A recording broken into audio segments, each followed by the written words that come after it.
Doutor, sabemos que os exames periódicos são muito importantes, né? E eles realmente ajudam na prevenção e tratamento de diversas doenças. Quando que a pessoa deve fazer? A cada quanto tempo? Bom, em relação aos exames periódicos, em ginecologia, o exame mais famoso é o Papa Nicolau. Então, eu vou falar sobre o Papa Nicolau, cujo objetivo é prevenir câncer de colo do útero, a mamografia e o ultrassom transvaginal. Em relação ao câncer do colo do útero, o exame mais frequente, sem sombra de dúvida, é o Papa Nicolau.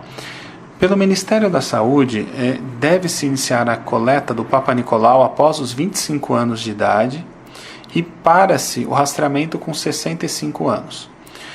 A periodicidade é anual até você ter 2 exames normais. Após 2 exames normais, aí a coleta passa a ser trienal, ou seja, a cada 3 anos. Mas tem que estar os outros 2 exames normais.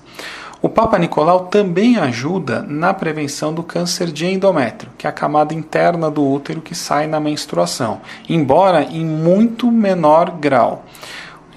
Quando um câncer de endométrio é detectado no Papa Nicolau, geralmente é uma doença mais avançada. Então esse não é o objetivo do Papa Nicolau. Um outro aspecto que esse exame acaba mostrando é algum corrimento. Embora o Papa Nicolau não deve ser pedido para analisar corrimento. Conforme eu falei anteriormente na candidíase, a maioria dos corrimentos o diagnóstico é clínico, história e exame físico. Se há necessidade de algum exame adicional, você pede cultura e outros exames, mas não o Papa Nicolau. Então, reforçando o Papa Nicolau, o principal objetivo é diagnóstico de câncer do colo do útero. E ele é altamente eficaz. Não só ele detecta o câncer em fase inicial, como ele detecta as lesões precursoras do câncer. Então você consegue tratar as lesões antes de virar o câncer, que é o melhor cenário possível. Indo para a mama, o principal exame de rastreamento é a mamografia. Nas pacientes de baixo risco, que é a maioria dos casos de câncer, lembrando que 90% dos casos de câncer são esporádicos, ou seja, não relacionados à herança genética, a grande maioria da população é o baixo risco. O que é recomendado pela Sociedade Brasileira de Mastologia é iniciar o rastreamento com mamografia aos 40 anos e esse rastreamento deve ser anual, não tem data de parada. É um pouquinho contrário ao que prega o Ministério da Saúde. E por questões de custos acaba diminuindo um pouco a frequência desse rastreamento. Mas o que é orientado pela Sociedade Brasileira de Mastologia e o que eu oriento também é mamografia anual a partir dos 40 anos.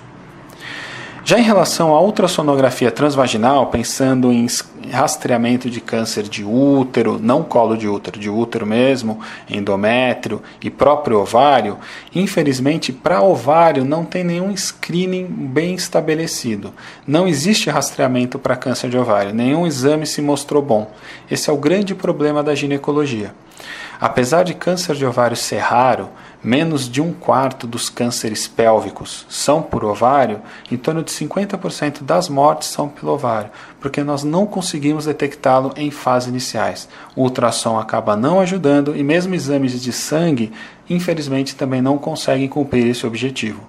Muito tem se pesquisado a respeito disso e eu acredito que daqui a uns 5, 10 anos devamos ter alguma arma nesse sentido. Já em relação ao endométrio, ao útero, nós temos o ultrassom e ele é válido em pacientes que já pararam de menstruar, ou seja, na pós-menopausa, que apresentam sangramento vaginal. Naquelas que não têm sintoma, não há necessidade de fazer nenhum exame complementar. Já naquelas que pararam de menstruar e voltou a ter um sangramento, mesmo que seja pequeno, é fundamental procurar o seu ginecologista e fazer um ultrassom transvaginal e pélvico. Lembrar, até para não causar pânico, que a principal hipótese em paciente que sangra depois da menopausa não é câncer, e sim atrofia. Como há uma falta dos hormônios, também o epitélio da vagina, da vulva, fica mais ressecado e pode ter pequenos sangramentos, principalmente na relação. Então a principal hipótese não é câncer, mas é o que nós devemos descartar pela gravidade do câncer. Eu tenho algumas dúvidas assim, com relação à pessoa que teve, no caso então, um câncer de mama e fez a quimioterapia ou a rádio e que tomou o medicamento a menstruação para, né? Essas pessoas devem procurar e fazer o Papa Nicolau a cada quanto tempo? Elas têm um risco maior? Como é que é isso, doutor? Em relação ao câncer de colo do útero, não muda nada. As pacientes que tiveram câncer de mama, fizeram quimioterapia ou mesmo radioterapia na mama, não muda nada em relação ao câncer de colo. Lembrando que o câncer de colo uterino não tem relação com herança, é muito pequeno, e sim com o HPV, o papiloma vírus humano. Essa sua pergunta muda se a gente pensar no endométrio, que é aquela camada interna do útero. O uso de tamoxifeno, ele aumenta o risco de câncer de endométrio. Então essas pacientes têm que ficar numa vigilância maior em relação ao endométrio. O mesmo não ocorre se ela usa um outro tipo de anti-hormônio chamado inibidor da aromatase. Tem vários nomes comerciais.